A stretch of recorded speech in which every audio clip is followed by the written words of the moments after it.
Let's go.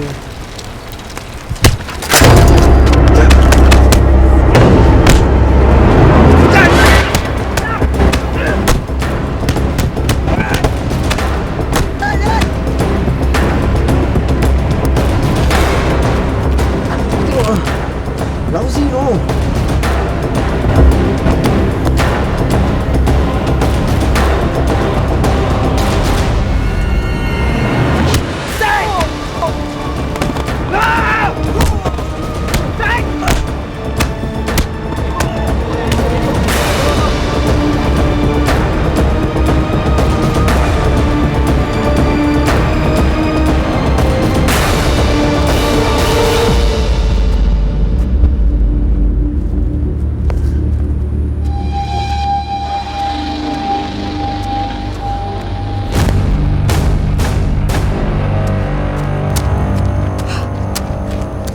Hey.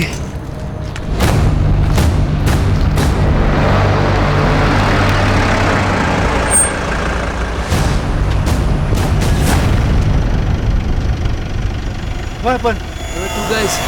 They beat us up. Where are they? Just far away.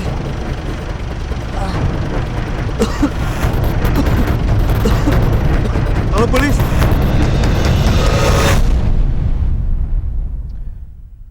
This is Shah, a Bangladeshi national. He was first found battered and unconscious. Medical examination at the hospital confirmed that he suffered multiple injuries, which include multiple facial bone fractures and injuries to the eyes. When he regained consciousness, he reported that his handphone and wallet were missing. This is Raja, an Indian national. He too suffered multiple injuries, which include a fractured nose and eye socket, abrasion over the right forearm and bilateral knees. He wasn't unconscious when he was found. He claimed that two men attacked him. He reported that his wallet and handphone were missing. Any weapon found? According to Shah, his attackers weren't armed, but judging by the extent of the injuries, the attacks were brutal, likely to be wrought by a seasoned street fighter. Yes, Faisal, you got something? Yeah, I've checked with other police division. Apparently, since early last month, there had been similar cases reported, where male victims were ambushed, brutally attacked, and robbed in the early hours of the morning.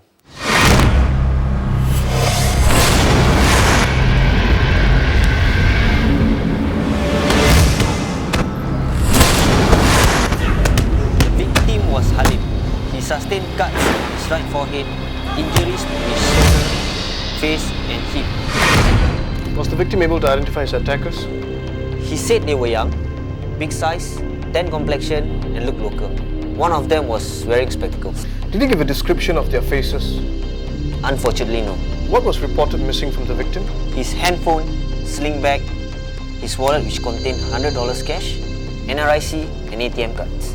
NRIC and ATM cards. This culprit could use those for illegal transactions. Yes, we shall monitor those cards closely, in case someone tries to use them. Tell us more about the other incidents. According to the victim, in this incident, one of the attackers spoke with local accent, and just 2 days ago, another similar case reported at Yishun Ring Road.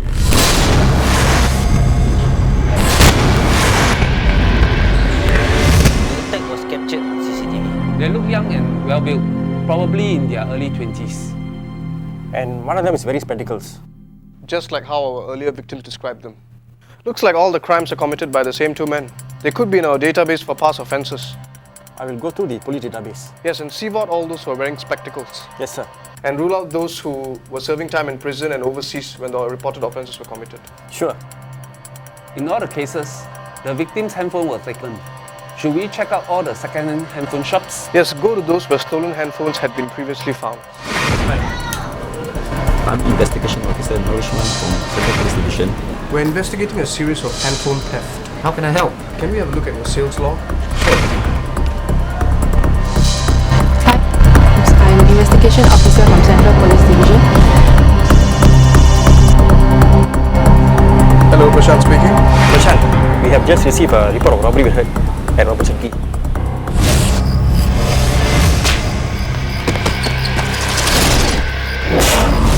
Any eyewitnesses? Only the complainant. He reported seeing two young men running away and getting into a taxi. Was the victim able to identify those men? He reported they were tall and wore bermudas. He claimed that he couldn't see their faces as it was dark. Everything happened so fast. What about the taxi? He reported seeing a taxi but was unable to identify its company. I have contacted all the taxi companies in Singapore. They are checking with their drivers. One of the victims just reported receiving a bill for a phone line that he claimed he didn't subscribe. Who is this victim? His name is Halim. He was reportedly beaten up and robbed along Angula Park. His handphone and his wallet were taken. And so was his IC? Yes. And someone had used it to sign for a new line. Faisal, inform the telco and continue to monitor the phone line. Yes, sir. Really? Follow up with taxi companies. Right. Kawi, you have details of the shop where the fraudulent subscription was made? Yes, I have. Good. Let's pay them a visit.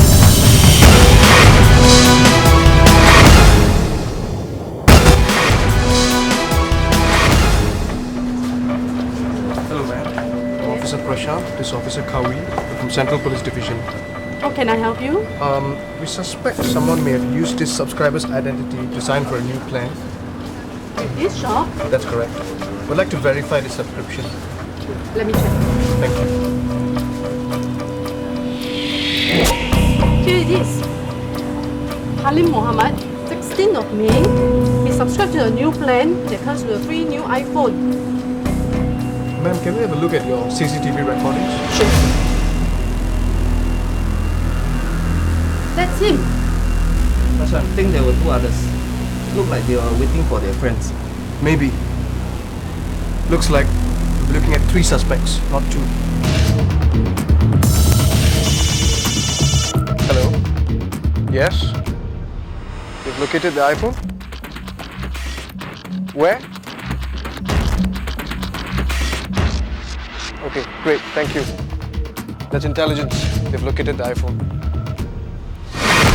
Hello. Hello. I'm Officer Shan. This is Officer Faisal. We're from Central Police. We're investigating a series of handphone thefts. Can we have a look at your sales log? Yeah, no problem. Just come with me. Thank you very much. Let's sit here. We're looking for the name Halim Mohammed. Yes, there's someone who sold me a new iPhone by the name of Halim Muhammad. Is it? Yes. Is the phone still in this shop? No, I sold it this morning. So, Some tourists. can you describe the person who sold you the phone? Not so sure. What do you mean? Well, there wasn't just one of them, but there were 3 persons that came to sell me the phone. Is the CCTV recording? Yes, it is. I installed it just in case some joker tried to rob me. Can we have a look at your CCTV recordings? Sure.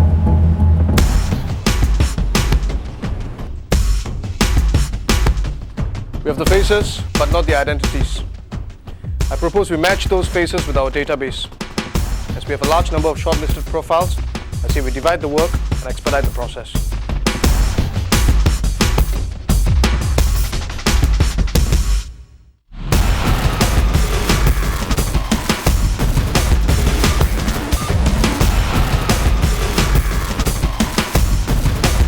Prashant, I found something. His name is Halazar bin Muhammad Yusof. What's his background? In year 2009, he was charged and convicted with 5 counts of robbery with hurt. We've identified one subject, his name Al-Azhar bin Muhammad Yusuf, age 20. We believe that he's working with another subject to commit the aggravated robberies. The other subject has not been identified. It's critical that we move in quickly and make arrests before he and his accomplice take another victim.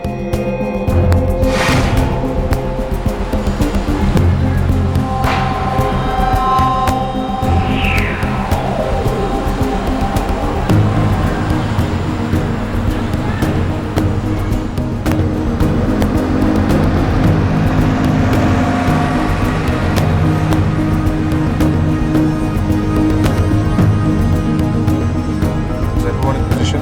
Yes, sir. Well, stay alert. Continue to survey the surroundings. Prashant, look, it's him. Suspect spotted heading towards block 203. Stand by, over. Roger. Roger. Roger.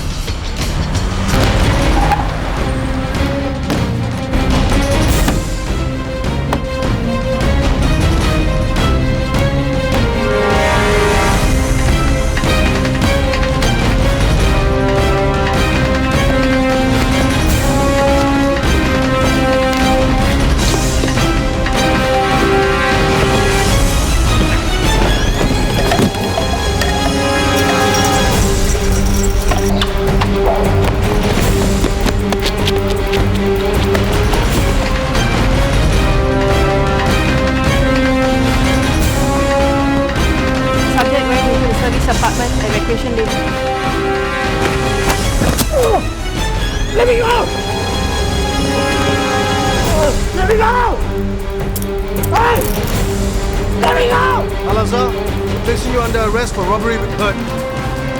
Take him away.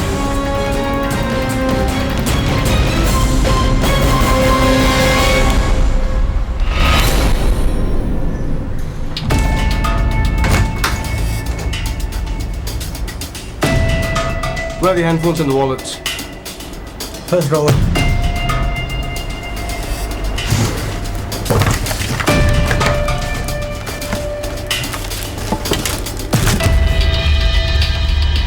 Only this? Yes. So, you admitted that there are 3 of you. Who are the other 2? Al-Azhar, you and another man are suspected of aggravated robbery. That's very serious. But they didn't die. Why? Did you intend to kill anyone? Well, if you did, then you and your friend are in serious trouble. No. We didn't intend to kill anyone. So? Why did you beat them up? We beat them up so it'll be easier for us to rob them.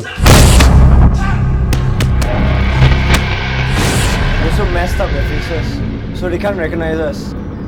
Once again, who was with you?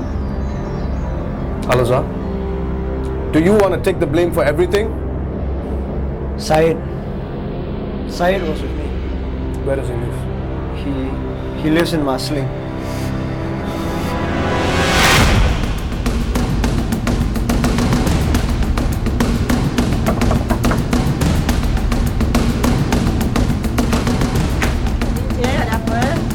Saya SLU Fazal daripada Central Police. Saya ada di rumah. Ada. Cili siapa? Mak dia. Ah, siapa tu? Polis cari kau.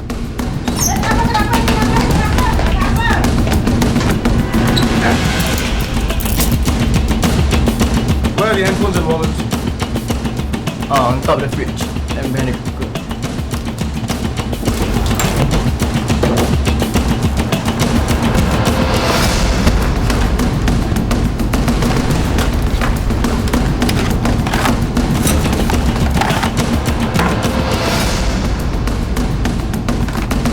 Handphones. Is that all? Yes, sir. Syed Muhammad Nazir, you're under arrest for robbery with hurt.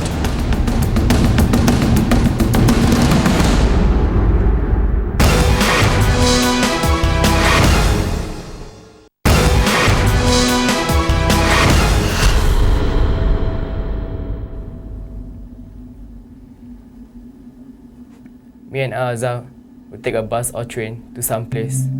After that, we find and choose people to strike. What do you look for when choosing your victims? We look for men to beat up. After that, strike them. Besides you and Al-Azhar, there was a third person seen selling the victim's handphones. Who is he? He's Munir. Do you know where he lives? He lives at Woodland Circle. Muhammad Munir? Yes. Police. Muhammad Munir, you're under arrest for cheating by impersonation. Where were you when Al-Azhar and Syed committed the robberies? I was home somewhere.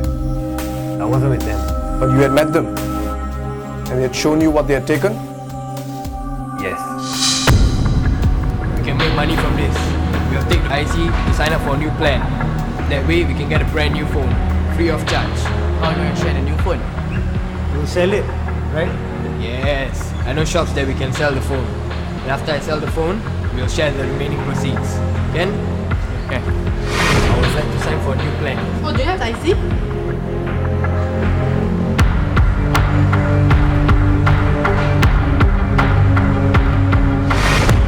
Al-Azhar bin Muhammad Yusof was found guilty of robbery with hurt. He was sentenced to 7 years and 2 months imprisonment and 24 strokes of the cane. Syed Muhammad Nasir bin Syed Muhammad was found guilty of robbery with hurt and drug consumption. He was sentenced to 8 years and 6 months imprisonment and 24 strokes of the cane. Though Muhammad Munir bin Hajar Moidin was not involved in the brutal assaults, he was, however, found guilty of cheating.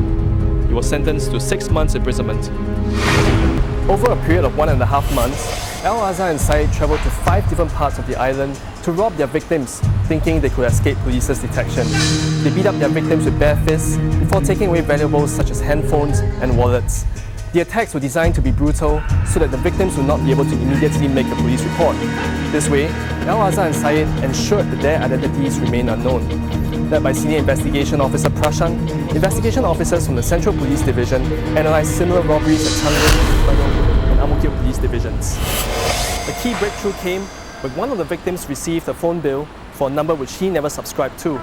Information from this bill led the officers to a phone shop where one of the stolen phones was sold. Through meticulous investigations, SIO Prashan and his team identified the robbers and their accomplice. Although Munir was not complicit in the brutal assaults, he was convicted for cheating as he had used the victim's NRIC to obtain new handphones. He subsequently sold the phones and split the proceeds with the two robbers. This case demonstrated the excellent coordination between officers for the various police divisions.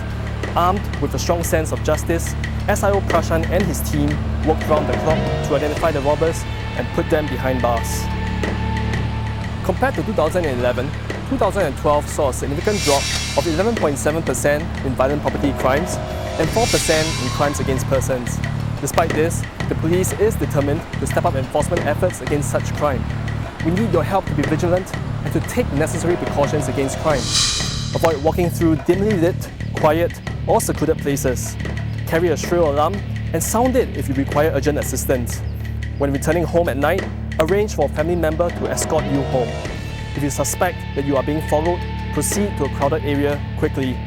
Very importantly, if you are robbed, do not struggle. Call the police as soon as you can.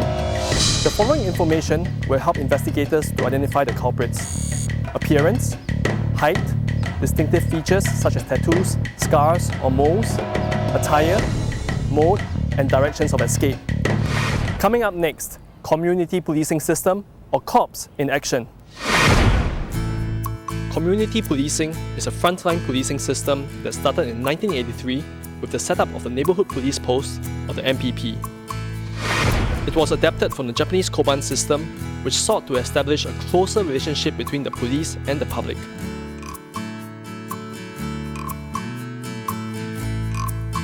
Over the years, with the changing landscape and higher public expectations, the NPP system was redesigned as a one-stop policing centre system in 1997.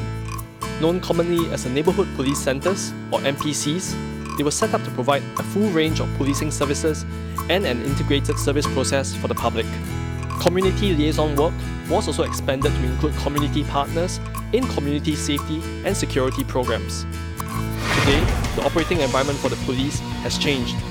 The police has to ensure that crime fighting is more responsive and better tailored to local needs. The rapport with the community has to be further strengthened. The COPS, or the Community Policing System, was rolled out in Tampines and Bukit Merah East NPCs in May last year. This marked the beginning of community policing in the 21st century. Under COPS, NPCs will be strengthened with additional resources to tackle local crime concerns and enhance community engagement. To date, with the latest launch of COPS at Punggol NPC, we have a total of 8 NPCs that have rolled out COPS.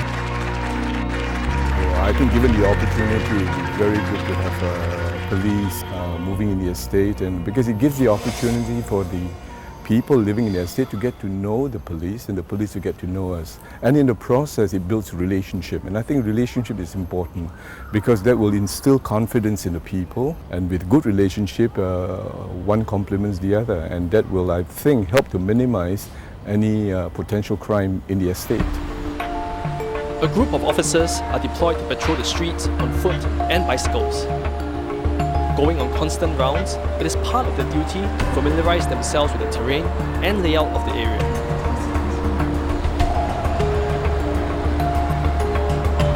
Besides looking out for criminal activities, they also seek to build closer ties with the community and reliable sources for information on crime. Morning, ma'am. Are you all waiting for someone? No, we just seated here. Oh, okay, see you around. Take care. Okay, bye-bye.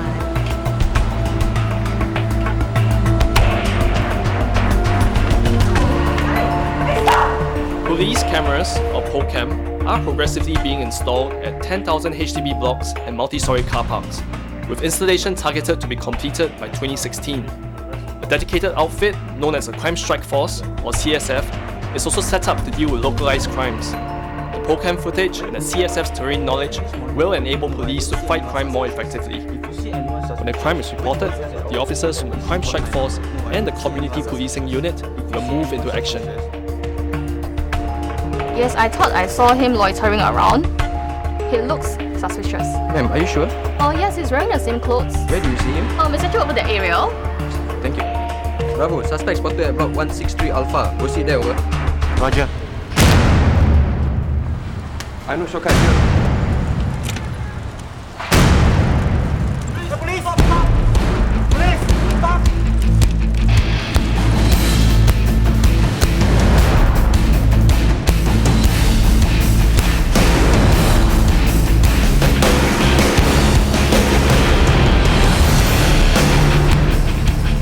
Subject spotted and he's heading towards block 4171.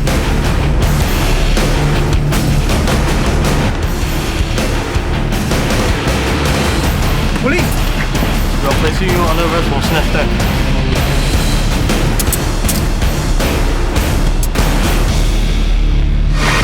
Through deeper understanding of the terrain, routines, people in the neighborhood, and support from the local community, Cops is a force to be reckoned with in your neighborhood. We've come to the end of another episode of Crimewatch. If you have any feedback, feel free to drop us an email. Until next month, I'm DSP Julius Lim, signing off.